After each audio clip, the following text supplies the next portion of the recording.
안녕하세요. 오늘은 여러 선생님이 공동으로 채점할 수 있는 채점표를 만들어 보겠습니다. 사실 이 채점표가 중요한 게 아니라 이렇게 여러 명의 선생님이 동시에 채점을 하고 그 결과를 집계할 때 쿼리 함수가 어떻게 활용되는지를 이해하는 것이 더 중요하겠죠. 쿼리 함수를 잘 이해할수록 다양하고 더 많은 업무에 적용할 수 있기 때문에 많은 도움이 될 수 있습니다. 함께 살펴보도록 하겠습니다. 지금 이 자료는 저희 학교에서 토론대회를 진행하면서 여러 선생님들이 공동으로 채점한 결과인데요.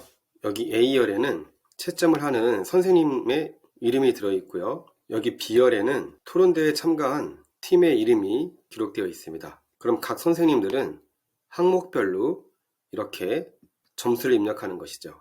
여기 합계 영역에는 sum 함수가 적용되어 있어서 자동으로 합계를 구할 수 있고요. 그 옆에 등위에는 랭크 함수를 이용해서 합계를 기준으로 등위를 계산할 수 있게 만들었습니다. 그런데 이게 만약 각자 오프라인으로 채점표에다 채점을 했다면 여러 선생님이 채점한 결과를 한 명이 모두 집계해서 총점을 구해야 되고 또 등위를 합산해야 되고 혹시라도 동점자나 동순위가 나오게 되면 번거로운 절차를 더 거쳐야 되겠죠. 하지만 이렇게 구글 스프레드시트 상에서 채점표를 만들어 이용하게 되면 그런 복잡한 과정을 거칠 필요 없이 한 번에 모든 작업을 마칠 수 있습니다. 지금 우리에게 필요한 건요, 이렇게 팀별로 총점을 구하고 등위를 합산해서 최종적으로 등위가 가장 낮은 팀부터 다시 등위를 결정하는 것이겠죠. 자, 그럼 시작해 보겠습니다. 먼저 쿼리 함수를 입력하고요. 첫 번째 인수는 데이터죠. 지금 우리가 사용할 데이터는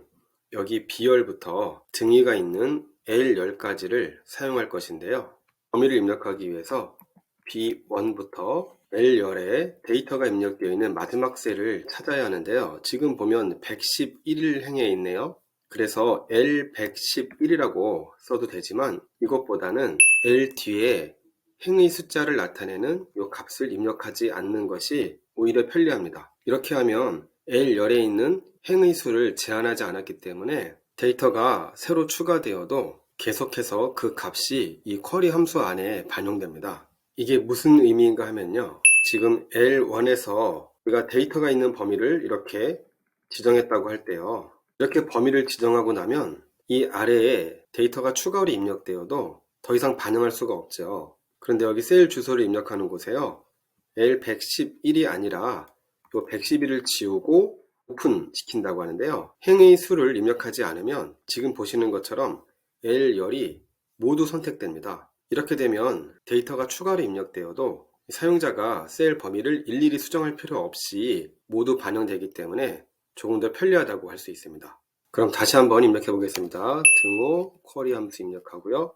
첫 번째 인수는 데이터 범위인데 B1에서 L111까지 선택하는 것이 아니라 L 뒤에 행의 숫자를 나타내지 않고 범위를 오픈시켜 놓으면 편리하다고 했습니다. 첫 번째 인수 입력이 끝났으니까 쉼표. 자, 두 번째는 검색어, 즉 조건을 쓰는 것이죠. 이 두 번째 인수는 텍스트로 입력해야 되기 때문에 쌍따옴표로 시작해야 한다고 했습니다. 여기서 우리에게 필요한 건 지금 팀명과 합계 그리고 등위가 입력되어 있는 L열이니까요. select B, K, L 이렇게 하면 되긴 하는데요. 지금 우리에게 필요한 건 합계와 등위에서 팀별로 합산을 해야 되잖아요. 그러니까 무슨 말이냐면 여기 가 선생님이 A팀에 대해서 점수를 이렇게 구했죠. 그리고 나 선생님도 A팀에 대해서 이렇게 합계를 구했잖아요. 그럼 우리에게 필요한 건 어떤 선생님이 채점했냐가 아니라 A팀이 몇 점을 받았는지 A팀이 받은 점수의 합계를 가지고 와야 됩니다. 그래서 K열과 L열은 그대로 가져오는 것이 아니라 합계를 구해야 되기 때문에 썸을 입력하고 가로 열고 K열에 있는 값을 합계하겠다는 것이죠. L열도 마찬가지입니다. 썸 가로 열고 L 가로 닫고 이렇게 하면 K열과 L열에서 합계한 값을 가지고 올 수 있습니다. 그런데요, 이렇게 합계를 할 때 중요한 거는 단순히 합계하는 것이 아니라 우리가 A팀별로, B팀별로, C팀별로 합계를 구해야 되잖아요. 이럴 때 그룹 바이라는 걸 사용할 수 있다고 했습니다. 한번 입력해 보겠습니다.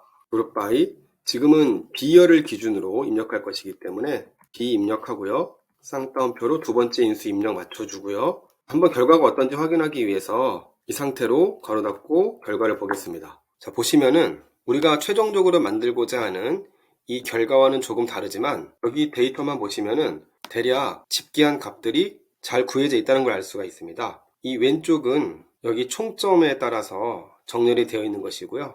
오른쪽에 우리가 방금 해본 결과는 팀의 이름을 기준으로 순서대로 나와 있는 것이죠. 지금 여기 보면 빈칸이 입력되어 있는데요. 이렇게 빈칸이 입력되어 있는 이유는 우리가 범위를 지정할 때 이 전체를 지정했기 때문에요.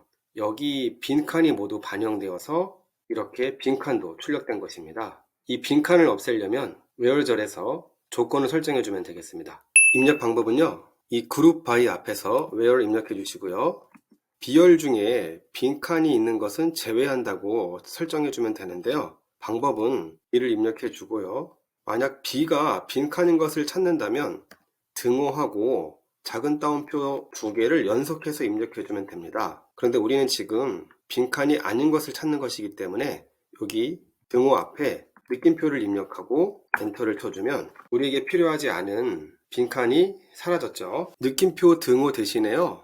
이렇게 부등호를 이용해서 같지 않다라고 표현해도 같은 결과를 얻을 수 있습니다. 그리고 여기 보면 지금 팀명이라는 데이터가 나와 있는데요. 마찬가지로 우리가 설정한 범위 안에 지금 이 부분도 반영되어 있기 때문에 이렇게 팀명이 나와 있는 것이죠. 그럼 팀명이라는 데이터도 제외하기 위해서 조건을 설정해 주면 되는데요. 현재 우리는 B열에서 빈칸이 아닌 것만 조건으로 설정했고요. 그리고 그러니까 AND를 이용해야겠죠. 그리고 B열이 팀명이 아니어야 되니까 아까와 마찬가지로 느낌표, 등호, 그리고 팀명. 자, 팀명은 텍스트이기 때문에 작은 따옴표로 감싸 주어야 됩니다. 자, 그러면 아까와 똑같은 결과 같지만 제일 마지막에 있던 팀명이 사라졌죠. 이제는 이 결과를 팀명 순서가 아닌 등위를 기준으로 정렬해 보겠습니다. 자, 수식에서요. 그룹 바이 B 다음에 정렬 기준을 정하는 오더 바이를 입력하면 됩니다. 이번에는 등위가 있는 L열이 기준이기 때문에 이렇게 입력하면요. 아이고, 에러가 나왔네요. 왜 그렇죠? 지금 우리는 L열을 가지고 온 것이 아니라 L열을 합계한 결과를 가지고 온 것이기 때문에 sum 괄호 열고 L 괄호 닫고 이렇게 등위를 기준으로 낮은 등위 합계부터 오름차순으로 정렬이 되었죠. 지금 여기 보시면 등위 합계 여기가 모두 같다는 걸 알 수가 있습니다. 그 다음에 여기 보시면 열의 머리글이 조금 이상하게 되어 있는데요. 이걸 우리가 원하는 대로 바꾸기 위해서는 레이블이라는 걸 사용하면 됩니다. 이 뒤에요 레이블 우리가 가지고 온 B열의 머리글을 팀명이라고 할 것이기 때문에 작은 따옴표 팀명 그 다음에 쉼표 K열 정확하게는 sum 함수로 합계를 구한 K열이겠죠. K열은 총점 합계 작은 따옴표 닫아주고요. 그리고 우리가 가져온 등위 합계인 L열 정확하게는 sum이 되겠죠. 자, 이거는 등위 합계 이렇게 하고 작은 따옴표 닫아주고요. 작은 따옴표를 쓰는 이유는 이 총점 합계나 팀명, 등위 합계 같은 이름이 텍스트이기 때문에 그렇죠. 자, 엔터 치면 우리가 원하는 대로 데이터의 머리글이 이렇게 바르게 입력되었습니다. 자, 이제 끝난 겁니다. 왼쪽과 비교해 봤을 때 제가 테두리나 배경색을 넣은 것 말고는 뭐 동일하고요. 여기 등위 합계는 쿼리 함수가 아니라 제가 따로 랭크 함수를 이용해 가지고 구한 것이기 때문에요. 쿼리 함수로 데이터를 구한 이 범위는 동일하게 결과가 얻어졌다는 것을 알 수가 있습니다. 오늘 실습한 내용 중에요. 선생님들께서 잘 봐두셔야 할 것은 이렇게 데이터 범위를 정할 때 범위를 오픈시킨다는 점하고요. 항목별로 합계를 구할 때 그러니까 부분합을 구할 때 sum 함수를 이용한다는 것과 sum 함수를 이용해서 집계할 때 어느 열의 값을 기준으로 정할지 이렇게 그룹 바이를 이용한다는 것이죠. 그리고 우리가 원하지 않는 데이터를 배제하기 위해서 이런 방법을 이용했다는 점이 또 있고요. 그리고 데이터의 열 머리글을 우리가 원하는 내용으로 입력하기 위해서 레이블을 사용했습니다. 이때 주의할 점이요. where절 안에 그룹 바이가 먼저 왔죠. 그리고 order 바이가 왔고요. 그 다음에 레이블이 왔습니다. 이 순서는 여기 쿼리 함수에 관련된 도움말이 있는 사이트에서 확인해 볼 수 있으니까요. 선생님들께서도 참고해 보시기 바랍니다. 영상 아래쪽 더보기에 이 사이트의 링크 주소도 함께 올려놓도록 하겠습니다. 오늘도 수고 많으셨습니다.